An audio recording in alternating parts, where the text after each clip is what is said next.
గత 16 సంవత్సరాలుగా కేంద్ర మంత్రివర్యులు గౌరవ పార్లమెంట్ సభ్యులు బండి సంజయ్ కుమార్ గారి నేతృత్వంలో కరీంనగర్లో హిందువులందరినీ కూడా ఐక్యం చేసే ఉద్దేశంతో ప్రతి హనుమాన్ జయంతి సందర్భంగా ఏర్పాటు చేస్తున్నటువంటి హిందూ ఏకతా యాత్ర రేపు హనుమాన్ జయంతి సందర్భంగా కరీంనగర్లోని వైశ్య భవన్ నుంచి సాయంత్రం 4 గంటలకి ఈ హిందూ ఏకతా యాత్ర ప్రారంభం కాబోతున్నది. దీన్ని ఏర్పాట్లను పరిశీలించడం కోసం కరీంనగర్ గౌరవ మేయర్ కొలగాని శ్రీనివాస్ గారు అదేవిధంగా కార్పొరేటర్సు నాయకులతో కలిసి ఏర్పాటు పరిశీలించడం జరిగింది.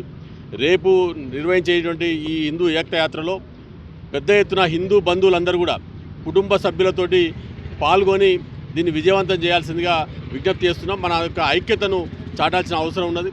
ఇవాళ దేశంలో హిందువుల పైన అనేకమైనటువంటి కుట్రలు కుతంత్రాలు జరుగుతున్నాయి. ఈ యొక్క హిందూ ఏకతా యాత్రలో మనందరం పాల్గొని హిందువుల యొక్క సంఘటిత శక్తిని ప్రదర్శించేందుకోసం ఇది ఉపయోగపడుతుంది. కాబట్టి గతంలో ఏ రకంగా అయితే మనము విజయవంతం చేస్తున్నామో అంతకంటే ఎక్కువ రెట్టింపు ఉత్సాహంతో రేపు దీనిలో పాల్గొనాల్సిందిగా హిందూ బంధువులందరూ కూడా విజ్ఞప్తి చేస్తున్నాము. ఈ ఏర్పాట్లలో కూడా అనేకమైనటువంటి కళా బృందాలు అనేకమైనటువంటి ఇవి కూడా ఏర్పాటు చేయడం జరుగుతుంది.